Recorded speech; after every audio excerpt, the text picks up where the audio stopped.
Mag-uulaw ka lang araw doon at suka ka pa hinga kayo, di ba? Maya nga pala, dumating na rin si Kuya Bugat, may dalang pera. Kaya agad, kumpleto ang testigo. Salamat nga pala kay Kuya Giselle, pinagawa Niri niya. na mo, tang makaangas. Nga pala to, Taside. pero sa loob, ang Maya lamig. mo Kaya tang talaga kano. don't judge a book by its cover.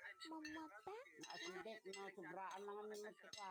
Tapos yung bahay niyo nga Soft pala, drink nagdala ni sa carbo. Meron ka pa malamig at saka susi, target niya dito sa Juan. kwarto. Siyempre, dumiretso na ako para maranasan ko mag-aircon. Kaso hindi ako Ah. marunong magbukas. Buti nila napaka-gorgeous si Kuya Susi. Dahil na po yun. Sa bagay, binuksan niyo yung aircon para sa akin. At nung bumuga na nga pala ng malamig na hangin, tuwang-tuwa ako. Si Tiyan Buga naman ay magko-computer. Kapag nga pala siya nagko-computer, pati ba naman dito? Grabe, walang patawa. Tapos si Kuya Susi nga pala, meron nang dala dito kutsyon. Ang sarap pa naman dito kasi ang lamig. Mamaya nga